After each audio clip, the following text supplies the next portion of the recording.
Good evening, dear Seacoasters, Rotarians, friends. I welcome you all for this meeting. Friends, just 15 months back, we were not aware what COVID-19 is. Even now, many versions we hear from different sources regarding its care and treatment. The most frightening thing which we see these days, particularly in these last few days, is in COVID recovered patients, something called black fungus. And we also started hearing now more about white fungus also.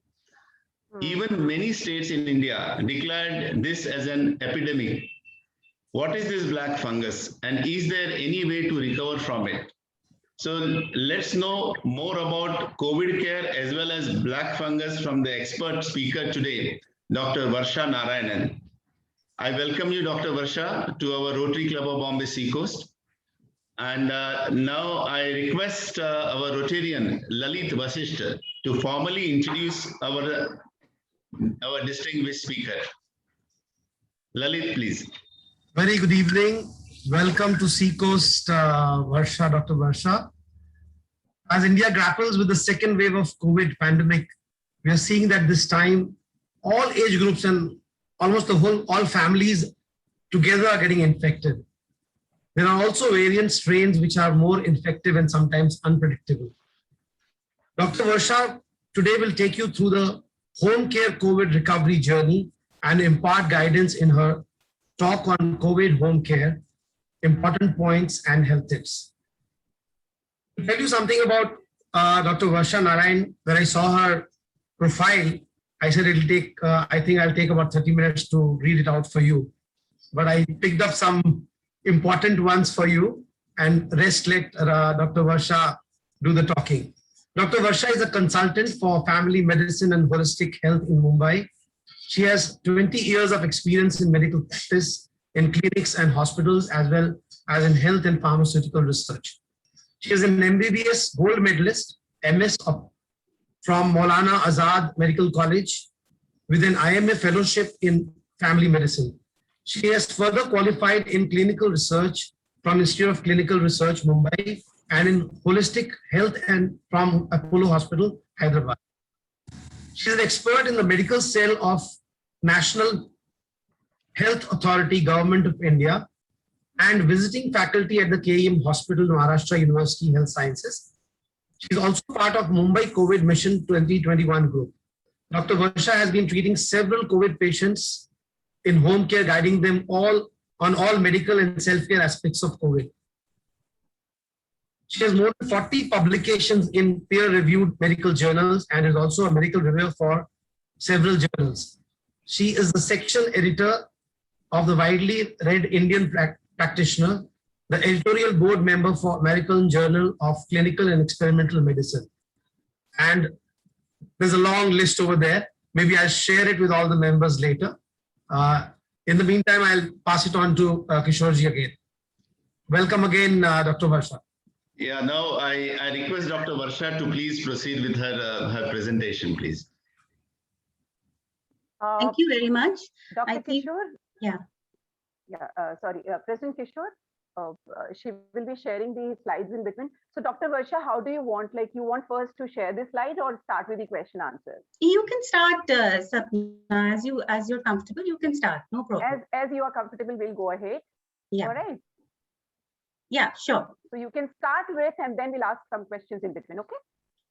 Okay, we could do it that way also. Yeah. So I'll just share my screen. Yeah.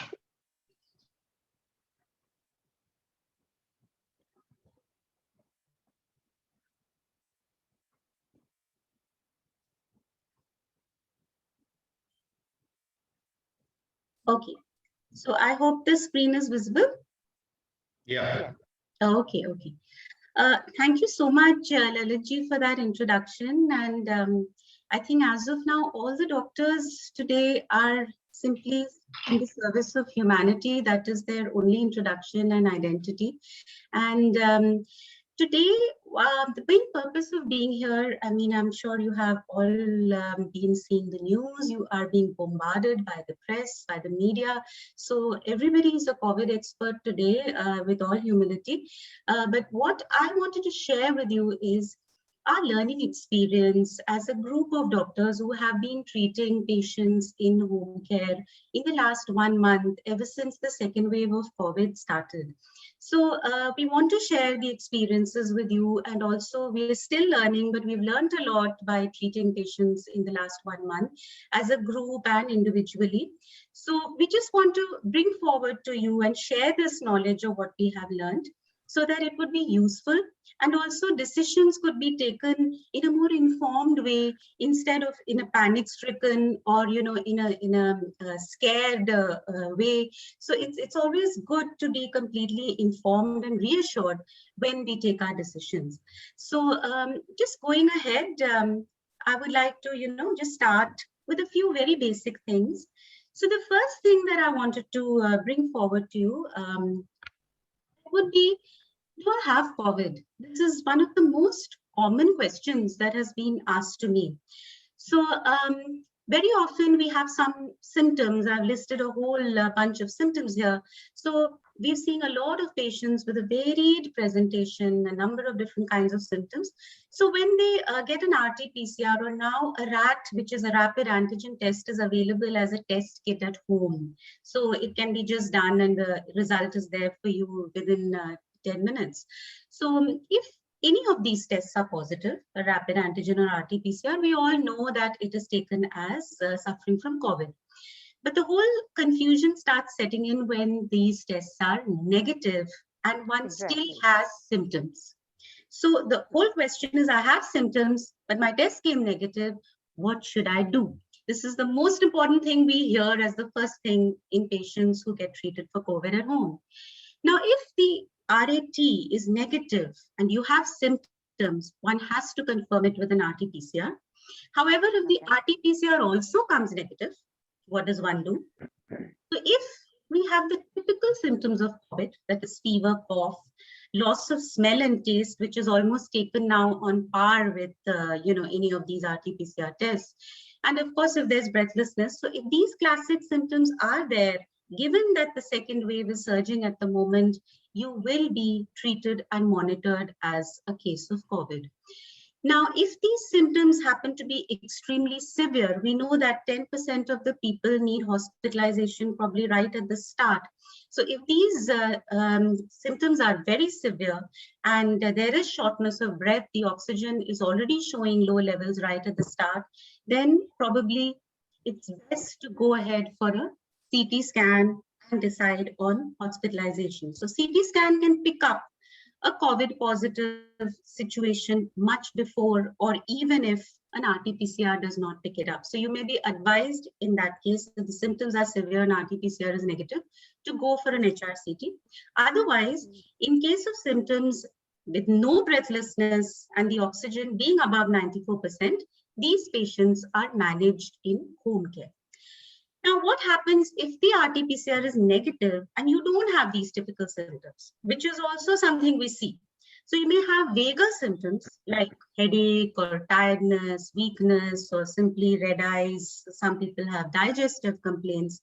So in that case, if the symptoms are associated with another COVID positive member or somebody suffering from COVID in your household, again, you will be monitored as a case of COVID. However, if these symptoms are present and there is no other contact history in the house or outside, then you will be advised as self-monitoring. That is to observe yourself for any further typical symptoms coming or what happens to these symptoms that you already have. But if there is a COVID positive member in the house, we would rather err on the side of treating you as a COVID patient. So this has to be something we want to emphasize. Now, Dr. Varsha, here there is one question, as you are saying here. Yes. You know, this case is in my own family, like my sister-in-law's son, who had all these symptoms and he was suffering from fever for a long time, and he had undergone the test, but his test was negative, and nothing was found. But in my family, his mother and my father-in-law, both were COVID positive. So in that case, what do you suggest? Because he was suffering. Yes. So this is exactly what I'm saying. If that, the person you are mentioning, so the person you, okay. Yeah. Yeah, so I'll go ahead. whatever child or adult, whatever, if the person has typical symptoms, as I told you, of COVID, we will monitor as a COVID patient. And in this case, since there are family members suffering from COVID, whatever be the symptoms, we will be monitoring this person as a case of COVID. Now, let me give you an example here. This time, we have found that families are all getting infected. Now, often we have seen situations where two family members produce a positive result, while the other two may produce a negative result.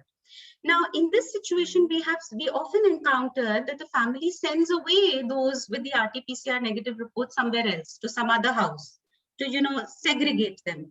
Now, later they go to that house, and after 2-3 days, they develop the typical symptoms, and they may be at risk of infecting those people where they have gone to. So this is something we do not advise. So if there is a family member suffering from COVID, if the person in the house, the other person who's actually tested negative, has any symptoms or even is asymptomatic, we would advise that they remain in that house and do not go here and there just to segregate themselves. So that is the point we want to get across. So they will be monitored, and they may not be given the full-fledged treatment, but they will be monitored as we would monitor a COVID patient. That is what needs to be brought across when the test report is negative. So I hope that answers your question, Sapna. Yeah. Okay. So just to end this particular discussion, I think important point that we have seen where things go a little amiss is we must know the first day of symptoms or the first day of illness. Now, very often the person comes to us when his smell or taste has gone, but the symptom may have started 3 days earlier or maybe 5 days earlier. So the fever came in on the 3rd day, but the cough had come in on the 1st day. So by the time we get on to actually treating the person, he's already finishing his 1st week of symptoms, and our approach would be a little different. So it is very important for both the patient and the treating physician to know which is the 1st day that the symptoms started.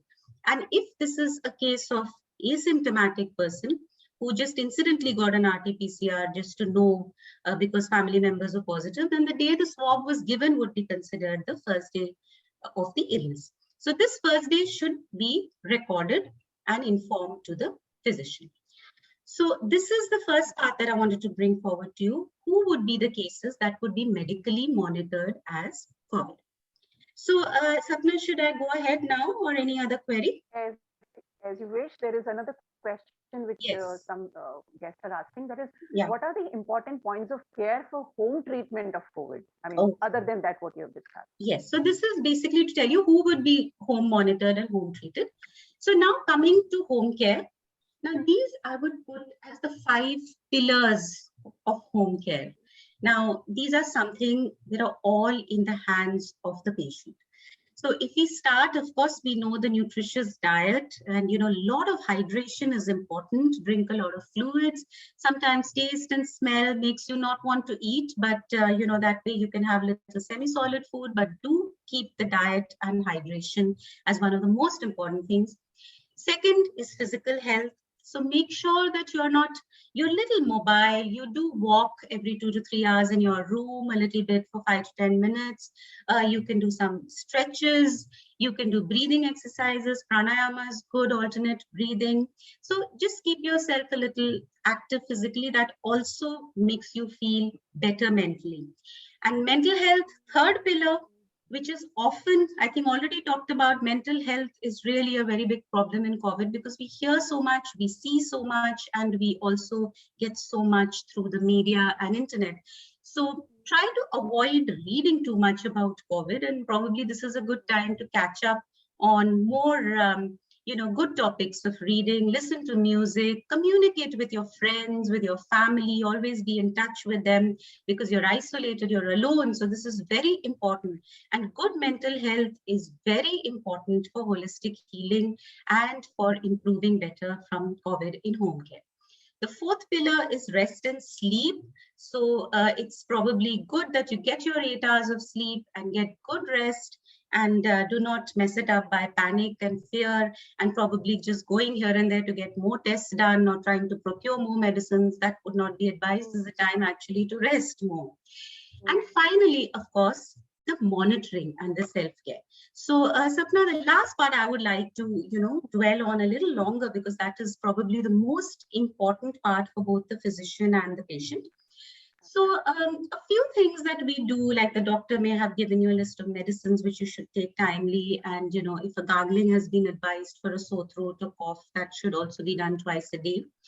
A word on steam, because a lot of people have asked me, and also, we've seen things go a little awry in home care with steam. So I usually recommend once a day steam.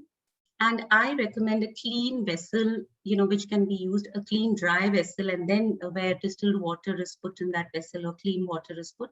I don't recommend steam with tap water. And also, if you're using a steamer, it needs to be really clean because it's humidified, and there is risk of, fungus getting harbored in unclean humidifiers and steamers. So, a cleanliness, and you should not be sharing it with other family members if you're down with COVID. So a caution on steam, that the hygiene in the steam is very important. And second thing, too much steam also is not recommended. In fact, that ends up drying the passages sometimes, and we also end up getting more nasal irritation, and it's just overdoing it. So once a day or twice a day is good enough. So one doesn't have to get panicky and keep taking steam every 2 to 3 hours. We did find a few patients doing that, so that's not required. And then, of course, your temperature and pulse oximetry monitoring. So just to show you, always be in touch with a doctor on WhatsApp. It's important that you choose a doctor who's available to you, because this is not like hospital care where somebody else is monitoring you. This is a care where you are monitoring yourself, and you may have a lot of questions. You may want to, ask something, solve queries, and you need to have a doctor who would be available to you during the day. And that's why the BMC also recommends to, go ahead with doctors who can communicate during the day with you. And the important thing here is, of course, your oximeter. So if you have an oximeter, which should be procured immediately if you do not have one. I mean, this has become a household necessity today. I think everybody has it. Some have 2 or 3. So monitor your oxygen. Above 94 or 95 and above is something which you can be very happy with and comfortable with. We also advise the proning technique. I put it for you as to how it should be done, because we did find a lot of people who just used to lie down on their belly and consider that proning. Now, that is not proning, because we have to give the room for the chest to expand and, to take deep breaths. So if you just lie flat completely, that may not happen. And actually the weight may come completely on the chest. So it's important to put this pillow under your lower belly and thigh, and under your legs and under your head and neck, so that this portion gets that little room of expansion. So if you lie like this, 1 hour in the morning, 1 hour in the evening is what I suggest. And usually every 10 minutes, you could take 10 deep breaths. It's good to keep a count. So, every 10 minutes, take 10 deep breaths. And that helps to get the oxygen to places in the lung which are not normally ventilated or not normally accessed. So that helps to keep your lung function good. And sometimes if the oxygen is dipping a bit to 94, 93, it helps it to come back immediately. And we've seen very, very good results with proning. Again, there's no need to do it every 2 hours or everything. I mean, twice or max thrice a day is good enough if it's done correctly. And of course, monitor your temperature. And there is something called the 6-minute walk test. I think all of you know about. The main purpose of this walk test is to simply know that there are not times in the day when your oxygen is going down and we are missing it. So because we are monitoring the oxygen only every 4 to 6 hours, so it's possible that when you're rested, you're sitting comfortably on the bed and checking your oxygen, it's coming nice into 96, 98. But actually, it may be going down at times in the day. So it's best at that time, if you do a 6-minute walk test, normal paced walk for 6 minutes in your room, and check pre and post. If there is a significant fall, like a 99 became a 95, or a 95 became a 93 even, a 94 even, a 92 even, a 3% drop. So for lower readings, a 3% drop is significant. For higher readings of oxygen, a 5% drop is taken as significant. And that tells us there is probably a little bit of dips which are happening. So we monitor more closely, we advise more proning, and we are more cautious, especially as the days pass by. Now, here is a chart, which a patient taught me this. He kept this chart, and I think it was very inspiring, because when it used to come to us in one go, we used to know what is the situation of the patient. So he used to record his oxygen. You can see how it has been recorded, at 4 to 5 hours. And he had kept this 6 p.m. 6-minute walk. So it was easy for him to remember. 6 minutes, 6 p.m. I do it. And he used to check his pre and post and give it to me. And then he used to also do a proning immediately and tell me if the oxygen came up. So we immediately had a good idea of how he was doing. And then, of course, he kept a tab of his fever also. So we knew how the fever was also going. So this is a very comfortable way of, self-monitoring at home. Simple things, but it gives us a quick picture of how your disease is progressing, how you are progressing, and what is the possibility of, where the disease course is headed. So this is something I wanted to bring forward to you. So any questions on this particular aspect, Sapna?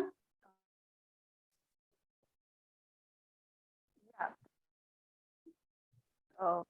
I think, Dr. Varsha, what are the long-term health problems possibly that comes up with a COVID post-recovery patient? Yeah. And what so I'll come to that, Sapna. I'll come to that once I'm done with the treatment of COVID. So Okay. anything on this aspect, if the healthcare part is clear, I can, guide you on the treatment aspect, on the medicines. No, which only the thing is, which we hear, that people really panic about medicines and all, because there are so many they get confused with the medicines, steroid and all. So what do you say about it? Okay. So I think that is something we have seen excessively. So, as of now, these are the medicines we like to, which are there and given in the first week. You must have seen it on so many prescriptions. So we basically divide them into the symptomatic group, which is, of course, your paracetamol, Dolo, Crocin, Calpol, all that is given for fever. So a simple paracetamol is what is actually needed. If you ask me, the one only drug needed is paracetamol for fever. And for body ache, headache also, it helps in those aspects. Now, anti-allergics are often written. You'll find a levocetrazine or, some cough syrup or a lozenge or levocetrazine, Montelukast combinations. This is also, I would say, good for symptomatic relief, especially if there is a bothering cough and there is, a bothering running nose, and also if there is sore throat. So for that, these symptomatic treatments are helpful. Vitamins is prescribed. I usually don't give zinc separately. I give it as a combination of a multivitamin. Anyway, whatever way it's prescribed, vitamin C, vitamin D, all that is supportive care. It's just to maintain your general health. Now, coming to your question on anti-infectives. Now, there are 3 antivirals which actually are available in home care. So, favipiravir, which is your FabiFlu. Then there is ivermectin, which is actually an antiparasitic, but it has antiviral properties. So it has been shown by a few limited studies that it could lessen the viral load and probably help in a faster recovery. The same with hydroxychloroquine, which we know has flip-flopped at least 5-6 times in and out of our guidelines. So finally, it's back in the ICMR guidelines, which came up on 17th May. So any of these antivirals, if given, is okay. Now, since you have a viral infection as coronavirus, I mean, we want to feel that an antiviral was given, but the evidence is still low as to what exactly, how much the benefit is. But having said that, we do like to write an antiviral for all the patients. And this is the practical truth. And if we find that the symptoms are a little more exaggerated, like if the fever is high, the cough is severe, or, the patient is having a lot of other symptoms, then we may even write 2 antivirals. So don't get panicked if there is no antiviral, 1 antiviral or 2 on your prescription. So don't have to go to another doctor to ask, should I add 1 or is this the right one? There is absolutely no, absolute terms on this. So whatever antiviral is written, absolutely be calm about it. It is doing benefit what it's supposed to do. Now, another thing we see in the prescriptions are antibiotics. we are seeing an azithromycin and a doxycycline, or some prescriptions I have seen of amoxicillin or Ceftum, Ziffy, lot of things going around. Now, in our practice, what we have learned after treating so many patients is that if the component of cough is very phlegmy and it's kind of a wet cough, and there is sore throat which is troubling the patient in swallowing or in eating, in such people there is a possibility that there is a secondary bacterial infection also. So in those patients, yes, we do write an antibiotic course for 5 days, whether it's an azithro, doxy, any of the antibiotics. One is enough. We do not have to have 2 and 3 antibiotics on the prescription, not recommended at all. So these are the situations where we give these medicines. But as is important to stress, in the first week, we do not give steroids. And we have to stress on this. Why? Because steroids are actually wonderful at removing fever. And sometimes by the 3rd day, the patient is so panicked and agitated that they call and say, kuch de do aur hamara bukhar utar do. Aur hamara bukhar nahi utar raha 4th day. So, the doctor has the pressure to do something. And then that's where the mistakes start happening and steroids are given. So that dramatically relieves the patient, but then things go downhill again in the 2nd week. So we don't want to see that. So steroids are not to be given in the 1st week. And this is a very clear guideline which is being said in, all over the media also. Of course, if the steroid is already being given to the patient for some other health condition, he should continue it under strict monitoring and also, evaluating his blood sugars. But otherwise, for COVID, certainly not, no steroids in the 1st week. And importantly, please continue all other medications for your comorbidities. Now, we've had situations where patients stopped their other medicines and said, "Itni dawaiyan likhi hai, so हमने सोचा वो थोड़ी देर के लिए बंद कर देते हैं पहली बार." That is something which can be actually much more harm, than actually stopping any of the drugs for COVID which you're getting. The comorbid drugs are any day more important, because that is what is going to save you from your complications. So that should never happen. And if there are any medicines being taken for comorbidities, it should be communicated to the doctor right in the beginning, and also they should be continued. So this is the important aspect. Now coming to the 2nd week, that is where panic is at its height and a lot of problems happen in decision making. So I would like to take you through understanding what the course of COVID has been like. Now, again, with all humility, I'd like to say our knowledge is still evolving. There is a lot we are learning every day with every case, but this is what we have actually broadly learned in the several patients that we've treated. Now, if we see here, the bottom line is what you would see, the very mild cases who just breeze through with very mild symptoms. They have no issues. We give them just symptomatic treatment and nothing else, and they're through.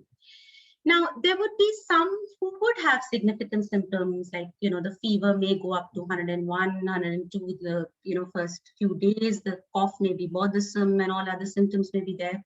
But they generally settle down by the 7th day. They're through with their symptoms and most of it is mild, and we leave them also without any major intervention. Now, this is the trajectory of, I would say, about 40% of patients in home care, where their symptoms do not come down in the 2nd week, and we see sometimes even a little increase in the symptoms. And many of these patients also finally get rid of their symptoms by the 14th day. But some of them, that is where that 10% will need hospital care. Now, what is most important here is how do we know? And that is the panic part that all the patients ask us. How do we know who's going to go which way, who's going to need hospitalization? And that is where the hoarding of oxygen at home and all the panic has caused problems. So what I do at this stage is that as soon as the 7th day, the 1st week is completed, that is when we want to do a more detailed evaluation. So we see the symptoms. Is the fever persisting? Is the cough persisting? How much is the fever and cough? What kind of cough is it? The oxygen saturation, whether it has been maintained at 95 and above, or there have been, the chart will show you at a glance, there were few stages, it came to 92, there were dips, there was a 93 somewhere, or there was, a 94, which went down, came up with proning. So that's where the overall chart is very helpful to us to know if there were a little dips at, certain points. And then we do the blood tests, out of which CRP, CBC, and sugar are a must.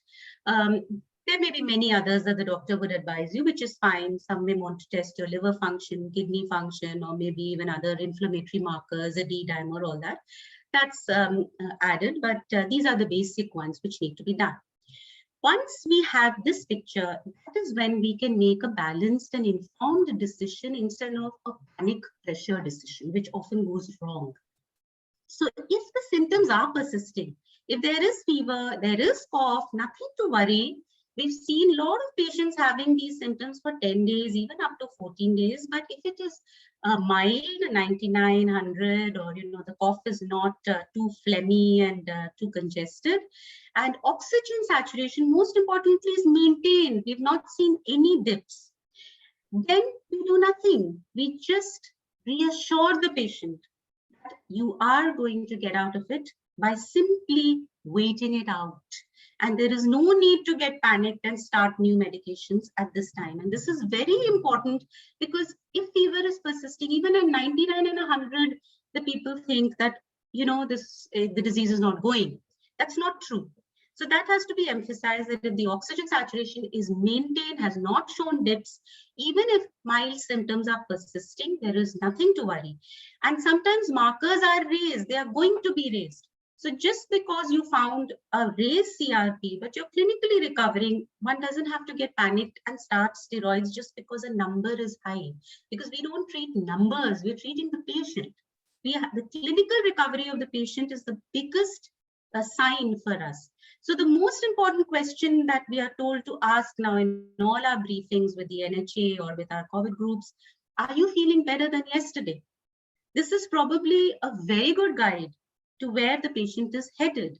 And often if the patient is panicked, he'll tell you, I'm feeling worse, and that is because of the panic, and not actually when you inquire into individual symptoms. So if you're panicked, you're going to give the wrong guidance to your physician. And in home care, it is you who is guiding the physician. He is going according to how you are feeling, how your oxygen is. And if just because a few numbers are raised on a blood test, there is no need to panic. If you are clinically recovering, there is no intervention required. Now, there would be people who have a cough which is bothersome. So the persisting symptoms are not really mild, they're a little more than mild. The fever is probably 100, 101. The cough tends to get a little phlegmy, is a little bothersome. But if the oxygen saturation is maintained, we give inhaled steroids instead of oral. Now, this is actually the guidance where a budesonide inhaler is available. So if your oxygen saturation is normal and symptoms are persisting, this is a very good option to avoid the onslaught of oral steroids, which can suppress your immunity. However, if your symptoms are persistent, markers are highly raised, and the oxygen has shown us those dips that I mentioned on your chart, there is a tendency for dips to happen. That is the situation where we start oral steroids. So you can see it's a very small subset of patients in home care who actually need oral steroids. Those with symptoms significantly continuing in the second week, oxygen saturation showing dips, and blood tests showing really significantly raised markers, that's where we give the oral steroids. And if the oxygen saturation is dipping very much, there have been some dips below 90 or going till 92, 93 is becoming common, and symptoms are very severe, then we do recommend that an HRCT is done. So again, very small subset of patients need an HRCT. Everybody does not have to go running for a CT scan. And we found people getting worse because they strained themselves so much going for the CT scan. They would have rather used that to rest. That would have done them, more good. So everybody doesn't have to run.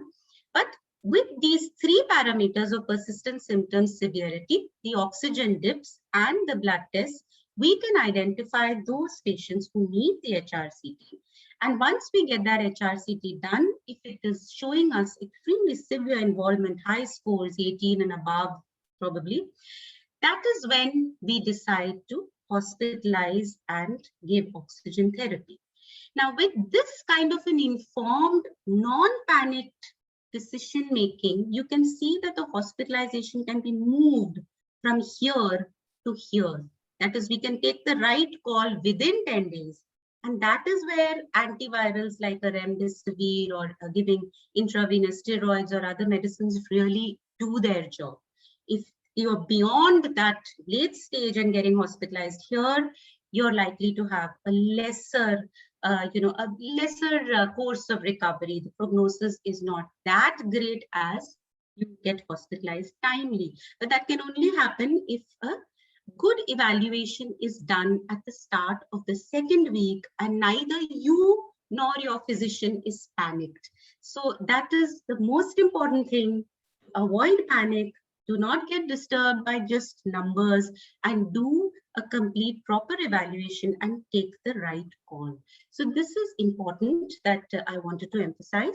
And oxygen therapy at home is only to buy time if a bed is not available. It is not otherwise recommended because you will not be giving the amount of oxygen that is actually required. The domestic oxygen cylinders and concentrators give a very low flow oxygen, and sometimes the concentrations are also not what is required. So please note that this is not to be substituted for hospitalization. It is only to buy you a few hours when trying to arrange for hospitalization in case the oxygen has dipped below 90 or low. So that is what I wanted to explain about where and what medicines to give and what decision to take. So hope, Sapna, that was useful and clarifying the questions. Yeah. Thank you, doctor. That was very clear. Thank you. And now we can move on to the next question, which I asked you. So because we recovery. Yes, post-COVID recovery. Yes, yes. I think that's a very important question because, you know, that's a learning curve happening for everybody because, you know, the second wave has hardly been a month around and we are not really in a position to comment on very long-term changes of COVID. But what we are seeing is these typical symptoms that do remain for some time after recovery from COVID. So what do we mean by recovery, first of all? We mean that whenever a patient is considered recovered, it is when he has been fever-free for 3 days after at least 10 days of home care isolation and treatment. So after 10 days, whenever you've been fever-free for 3 days, you're considered recovered. After that, 1 additional week of self-monitoring and isolation at home is recommended. So it's not that you step out as if everything is fine. You would do that self-monitoring of a week at home, after which there is really no need for further tests. You are considered recovered. But there are these symptoms which are listed on the screen, which a lot of patients come and keep complaining that we still feel weak, we have body aches, we have 99 temperature every evening, or there is, I feel palpitations, should I get an ECG done? I'm feeling breathless when I, climb stairs, or, there's so much of anxiety component, and my smell hasn't come back, my taste hasn't come back. Sometimes that is seen to take 4 to 6 weeks even to get back to your normal taste. So what is important here again is the panic. So there is always this panic because, there is a lot of media going around that people get stroke after COVID, people have got a heart attack after COVID. So the important thing to know is that in home care, we cannot, immediately after recovery, bombard you with 100 tests to predict who's going to get a stroke or a heart attack. That is not at all advisable, because what we want post-COVID is for you to recover your general health, well-being, mental health, all these aspects. And that is not the time where you're panicked going around doing 100 tests. So that is not actually needed. Reassurance, and that is probably the most important thing, that these symptoms are being seen by everybody. It is not that you're the only one suffering from these post-COVID symptoms, and these will go away. They go away quickly for some. They take 3 weeks to 3 months for some Honestly, we have no data beyond that, but we have seen international publications where some people have had symptoms for a long time, even more than 3 months, up to 6 months, which is now being termed long COVID. But there are certain things that we advise in the post-recovery period. So resume your work gradually. There's no hurry. The body has to be given its time to come back to a rhythm. I've had patients who, were recovered and they wanted to go to the gym the next day in their house. Of course, they had some home gym and they wanted to get on the treadmill and go for a jog.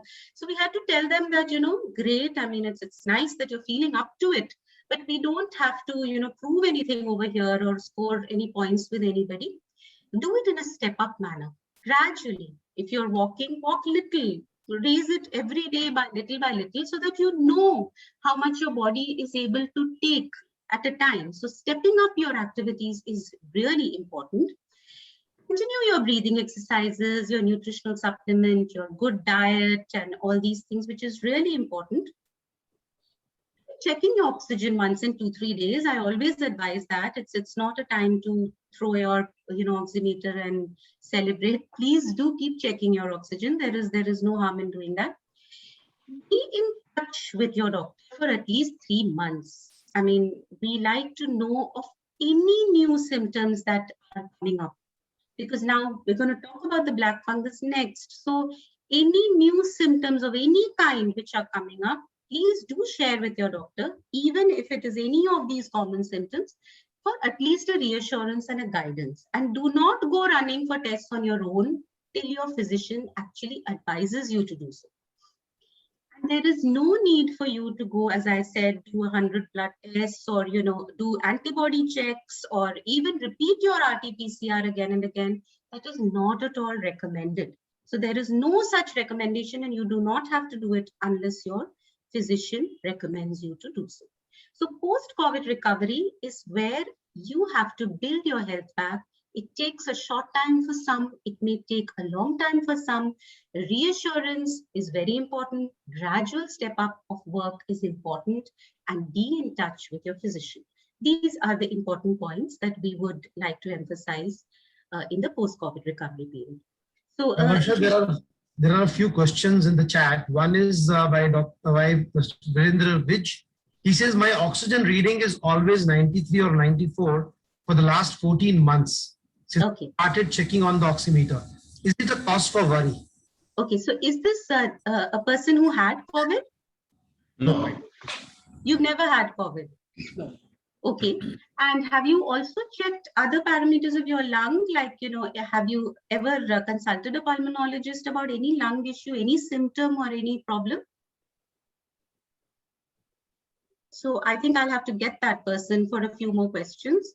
Ask the query. Virendraji, you can talk. I have unmuted you. You can talk to me. So, yeah, you see, look, I have gone in for all these tests that you mentioned, because I also go for an annual checkup. I do not have any of these issues. Okay.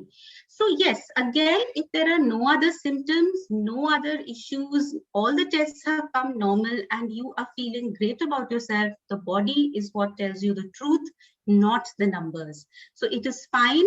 In fact, there are a lot of people who have an oxygen of between 90 to 94 and they are doing really well. So absolutely no cause for worry. You already investigated, so there's absolutely no cause for worry.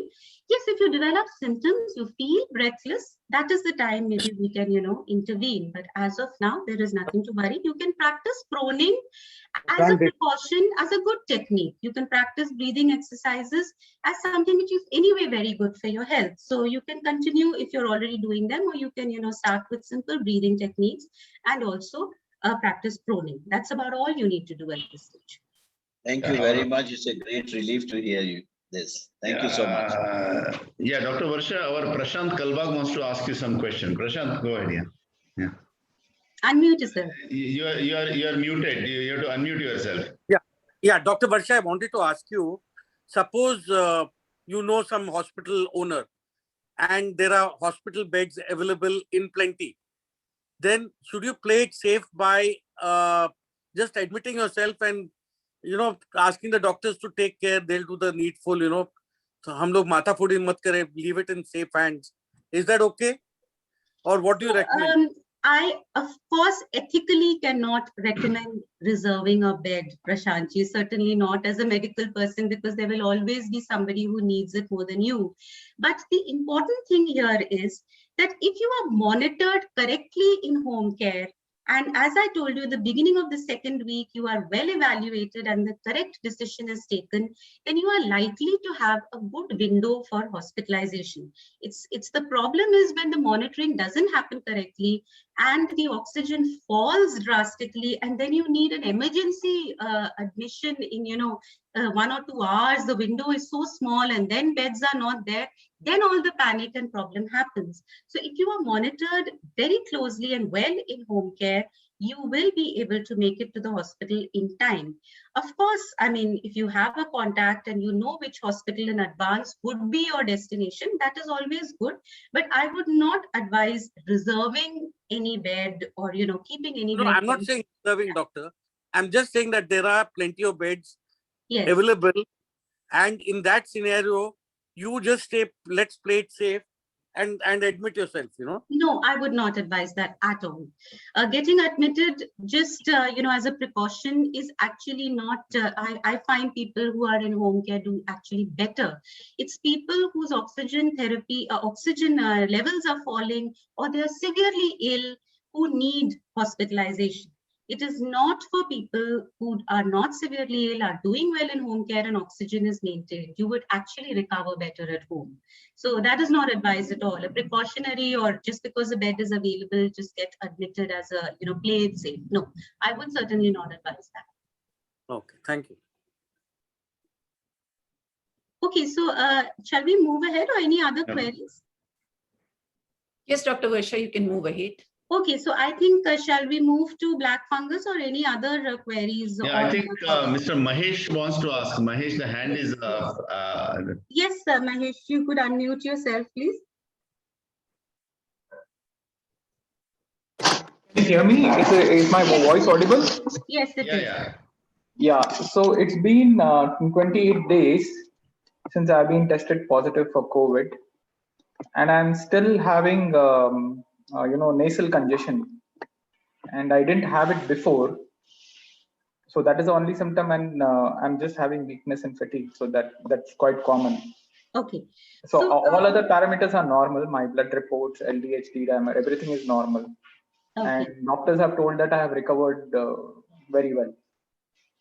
So were you given a course of steroids or were you hospitalized or it was? No, I was never hospitalized. And I just took a course of steroid only for 3 days. That is 4 mg of Medrol. Okay. 16 days. Okay, so there is no worry here. Though I will be stressing that nasal congestion is a sign of mucor, but it is, to be taken with other signs also.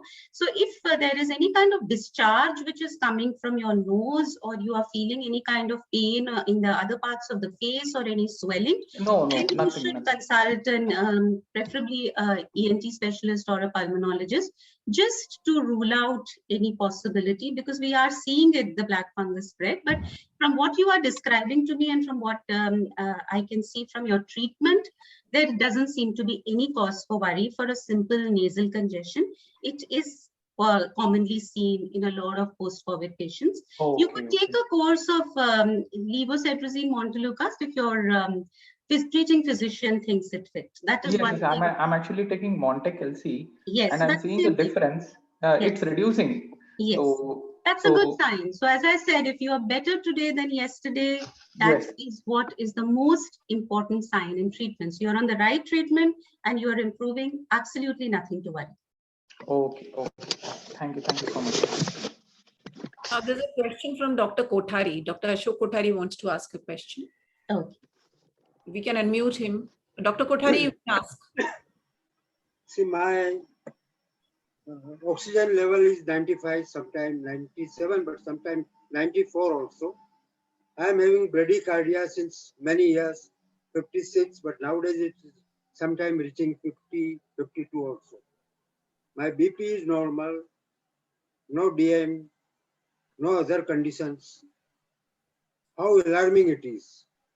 And since last 4 days, I'm feeling little nausea, and when I look down, I feel little giddy. Okay. So I would need to know if you are on any medicines for blood pressure or any No, other nothing. condition. Nothing. Okay. And is there any clinical evaluation you've undergone in the past, like an ECG or any other consultation, ECG, yes, which has been normal? one normal. Yes, so I think there is no need to worry. Yes, giddiness, if you are experiencing on a postural change, that is if you're lying down and you're suddenly getting up and there is giddiness, that can happen due to a little BP fluctuation. So just get up gradually. But if it is actually a vertigo-like feeling where you're feeling things rotating, then sometimes if it's persisting, we can get a ear checkup done. Otherwise, absolutely nothing to worry on this count. Your oxygen is fine, and just a bradycardia is not something that we worry about unless it is associated with other symptoms or the ECG shows us something. So as of now, I would not see any cause for worry. Now, I was worried because I gave death certificate to a patient after examining. Oh, you're a medical doctor. I mean, you're asking me this question. But same afternoon came to know that he had COVID. So I remained in home for 15 days. Since I've taken 2 injections. Oh my God, this is a peril of our profession, doc. I mean, what to do? I mean, we live with this day in and day out, but you're doing fine. I mean, I know doctors are the worst patients. I'm letting out a secret here, but we are very bad patients when it comes to us. So it's best that, I reassure you that you're doing absolutely fine and, nothing to worry there. Dr. Let us move on to our next question. Okay. Ashok Malhotra ji, rotating Ashok Malhotra has a question. Yes. So can Ashok Malhotra ji, can you please unmute and ask? Yeah, thank you. Dr. Varsha, excellent presentation. Thank you. My question is... Actually, there's more. The fungus is waiting. That's the problem. Yeah, my question is... My question is, in the post-COVID recovery phase, when can the person come in contact with the external world? When is it? In the family. Or in the family? Yeah, I think I was going to say that because otherwise the answer is when the government allows you to. Okay, but otherwise, yes. Now, as I said, once you have completed 10 days from the start of symptoms, after that, if you have been fever-free for 3 days, you are considered recovered. And then post that, 1 week of self-isolation is advised. And thereafter, you can go out and resume activities. Of course, I have to stress with COVID-appropriate behavior or wearing masks. Absolutely. But yes, after that, you can go out and meet people after wearing a mask. So that is certainly there because one can't. Thank you. Thank you, Varsha. Yeah. All right. Can I ask one more question, ma'am? If you're okay to forego your dinner, you can certainly ask. No problem. I think we can take 2 questions at the end. You are telling about levocetirizine, but still we have a lot of faith in CM or diphenhydramine, very, very cheap for local people. Is that that's absolutely fine, sir. The good old antihistamines give you good sleep also and do the job they're supposed to. They take away a lot of the anxiety and the patient sleeps well. So absolutely no problem. If you have your faith in it, we're absolutely okay with even the older antihistamines. It's just a little bit of dry mouth, which is becoming a problem, and that sometimes worsens the dry cough. That's my experience. So I go with the newer ones, but otherwise, absolutely according to what has worked for you. Thank you. So finally, I think we'll move further. Shall we, Sapna? Yes, Dr. Varsha, please go ahead. Let's go ahead with fungus now. Yes. So coming to, of course, I think the topic which has caused so much, just seeing why my screen is not moving now. So coming to the topic of, unfortunately, the topic of the season, which is the black fungus. Now, we all know this fungus is not black. It's, called black because the parts of the face that it involves, they actually turn black after some time because the blood supply is interrupted and those tissues die off or get damaged, so that necrotic tissue appears black. That's why it's got its name. But black always is a little scary when we say black fungus, you know, the panic comes with it. Now, why is it happening? And the question I get asked most commonly is, why is it happening in India? And that is where, you know, we feel so helpless that we have to see such a horrible situation. And a multiple of factors is what we can say is the reason. So a lot on the news, you must be hearing steroid abuse, inappropriate use of steroids. They're being given when they should not be, and that's what is the main reason. But I would like to bring your attention to a whole lot of factors, and this is not a single factor. There are often a lot of factors at play here. So starting from the COVID variants that we are seeing, they themselves are very immunosuppressant. And I've seen this in my patients I've treated, that right in the first week, second week, when we do the CBCs, we do see low blood cell counts, WBC counts, lymphocyte counts. So the variant itself is having an immunosuppressive effect compared to any other illness. Now, the variant also is seen to increase the blood sugars. So you have the COVID variant or the COVID virus reducing immunity, increasing the blood sugar. Then on top of this, if you give a steroid also, and you have a comorbidity like diabetes also, you can see how much of a double whammy situation it is becoming. So while the virus itself increases blood sugar, and we've seen this happen even in non-diabetics. Some non-diabetics had raised sugar without the use of steroids and without any diagnosis of diabetes in the past, just because of the COVID virus. And the increased blood sugar and the increased steroid use and the COVID variant, all three directly can have an immunosuppressive effect. Now, in addition to this, we look at the oxygen, which is an important thing I want to bring to your attention in the hospitals. Now, we have to give humidified oxygen because when we give high flow nasal oxygen through the nasal prongs, they considerably dry up the nasal passages. So we humidify it. And for that, the water we use, one has to be really sure that it is not contaminated and is changed regularly. So sometimes long-term oxygen therapy where patients are admitted for a week or two, or ICU admissions that we see, prolonged ICU admissions, these also add risk.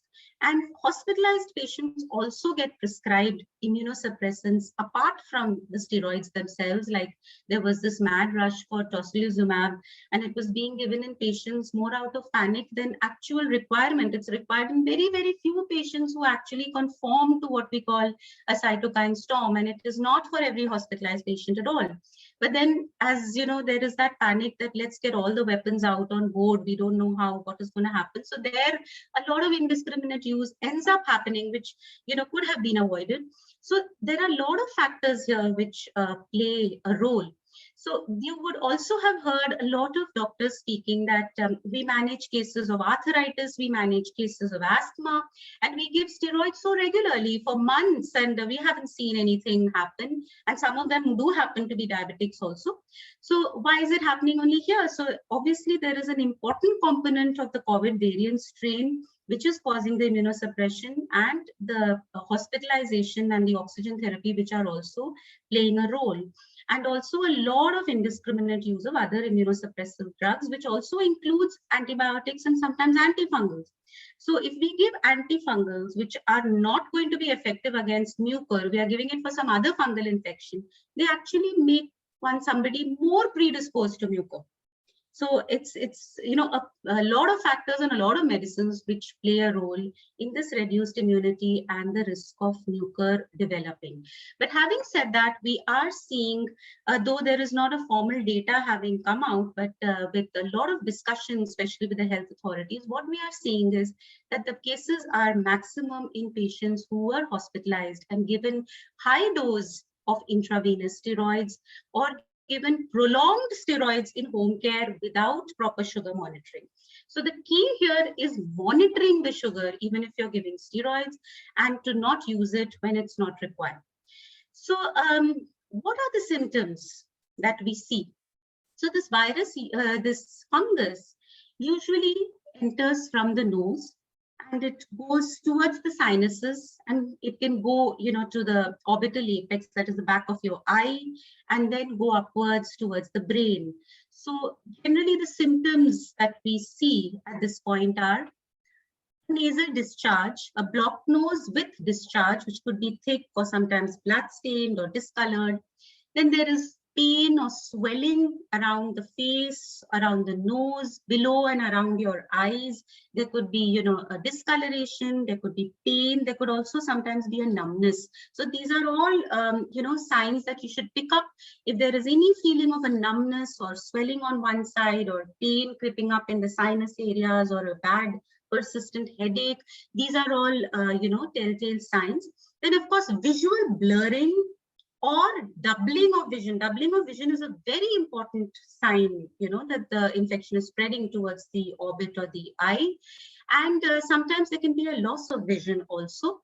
And if there is an altered mental status, that is confusion, disorientation, or something suggestive of mentation being altered, that is very suggestive of the infection progressing. We don't want to get there at all. We want to pick it up at a much earlier stage. That is at the stage when it's in this nose sinus area before it gets beyond that. And if we do pick it up there, it is very well treatable. Though we talk of a 50 to 60% mortality rate, unfortunately, but that is because it is not picked up in time. And by the time the patient comes, it's really a very bad situation. And we have to, remove a large part of the tissue, operate on the patient with a multidisciplinary team. But we don't want to get there, so we need to pick up the symptoms early. There can also be a progression downwards. So there you get gum symptoms, or the teeth sometimes loosen. And then if it goes into the lungs, you get what is called pulmonary mucormycosis, where there is cough, shortness of breath, or sometimes blood coming out in the sputum or in the vomit. So you can either, one can develop a rhinocerebral, that is nose, brain, the upper portion involvement, or a pulmonary mucormycosis, depending on where the infection goes. But the important part over here is to pick up the symptom early. So if there is any, suspicion and you are a risk factor, steroids have been used prolonged in home care, diabetes is there, or blood sugars were high or not monitored. And if there is any other comorbidity, like you've had an organ transplant, or, there are other aspects that you were on some immunosuppressive drugs for cancer, or there was coexisting malignancy, liver or kidney disease, all these are immunosuppressive conditions. So if any of them are comorbidities are present, then the risk becomes more. And if you're discharged after hospitalization, that is certainly one of the very big risk factors. So one should monitor for any new symptoms suggestive of muco. Once diagnosed, a CT scan will be done. There's a nasal endoscopy. We do a microscopy. We take a swab. We can observe the fungus under the microscope. There are a lot of tests, and we get a diagnosis quite fast. And we can start the amphotericin B, which is a drug of choice. And mostly we would not have to resort to any kind of surgery, and one can come out of it. But the key is picking it up early. And once picked up, the sugar has to be meticulously brought to control if it is not, and the steroids should be stopped. That is the most important thing. So, of course, nobody, wants to get into this situation. So what we would like to know is how can we prevent the situation? I think that is what is most important for us. So, of course, number one, the blood sugar monitoring. So even if you don't have diabetes, that's why I always get a blood sugar done, and in the second week, and if steroids are being started, I monitor the sugar. So sugar monitoring is very important in the hospital. If sugars go out of control, insulin is often given. And if you are a diagnosed diabetic, it's better to act now and make sure that your sugar is under control than, start doing that once the infection happens. So take that care now. And if discharged from the hospital, we advise sugar to be monitored for at least 3 months. So it may be done at the frequency advised by a doctor, but monitor it for at least 3 months. And please, no self-medication. Unfortunately, in India, our laws of pharmacy are non-existent. So anybody can walk into a pharmacy, and our chemists are demi-doctors. And if you tell them, they'll give you a Vizolone or a Medrol or a Dexona like this, and antibiotics are, something they prescribe like vitamins. So azithral le lo, azi le lo, the chemist will give you everything. So please do not do it. And please never take an antifungal off the counter. We've had patients who got so scared that black fungus will come. They said we will have, but they went to the chemist and said, "Hame koi antifungal de do," and they were just prescribed, you know, a itraconazole or a fluconazole. These actually increase your chances of getting a muco. So I would never advise prophylactic or preventive antifungals. There is no indication whatsoever, and please don't do it. And of course, in the hospital, immunosuppressants should be used when they are needed and not because there is pressure or there is panic. And the oxygen delivery has to be really hygienic. And the mask and the prongs have to be cleaned regularly. The humidifier water has to be changed regularly. And be vigilant for the symptoms. That's why I gave you the list. Be vigilant for any of those symptoms. Now, a few important points. Personal hygiene. Now, mucor is a fungus which is all around us. So it's not, it's come now. India is a damp and humid tropical place. It's a hot place, and mucor is, a fungus which is commonly found in our country.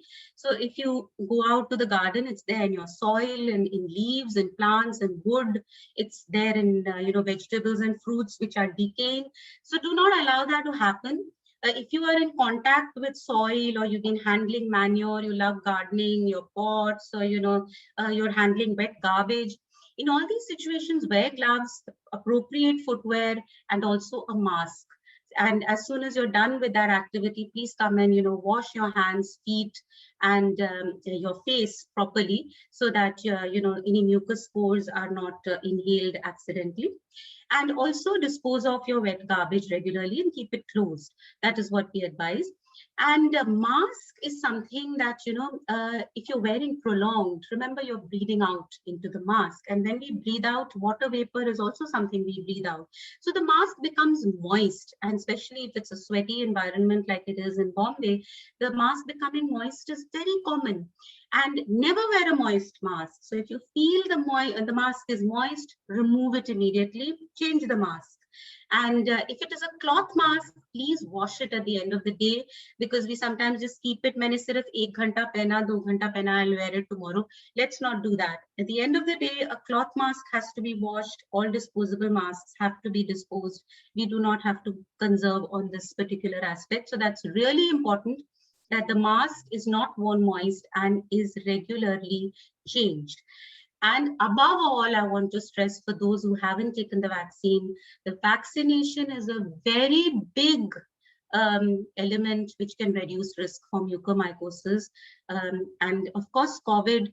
But in COVID, you may still get COVID after vaccination. We're seeing that, but at least you would be saved of complicated COVID, and God forbid, any kind of mortality should not happen with vaccination. And vaccination also protects you from one of these complications, which is mucormycosis.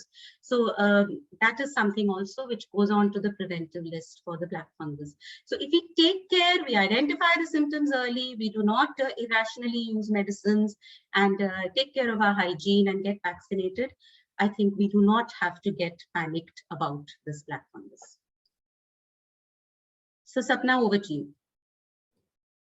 Thank you so much, Dr. Varsha, for such a wonderful presentation, and you have illuminated everyone here. So I would like to invite our president to take over. President Kishore, over to you. Yeah, thank you, Sapna. If anyone has any questions, then please go ahead and ask, because I think there are a couple of questions in the chat box also. They can ask directly if any questions are there. So, sorry, yeah, Dr. Varsha. Yeah, I'll anything which you want me to talk about, remdesivir or plasma not advised for COVID. Somebody's put this. I was here to talk about home care COVID, but I'll still add a word. I told you remdesivir would be useful only in that period if you get to the hospital before 10 days and you have, severe disease with decreasing oxygen levels. That's the time remdesivir will work for you. So it's, something that we do give whenever possible in a hospitalized patients. But yes, it has not been seen to directly reduce mortality, because it doesn't work if it has you have come in late to the hospital. Plasma has been removed from the guidelines because plasma, if at all, will work if you give it really in the beginning, which nobody does. And if that plasma has high antibody titers, which also we are not sure half the time. So plasma is now not part of the guidelines anymore because it's never available at the time it should be given and in the antibody titers required. I'm taking up this question. O2 level is always 95, but sometimes if we, okay, this is done, I think, Dr. Shukhtari. This is done. I think I have done the questions. Yes. Thank you. Thank you.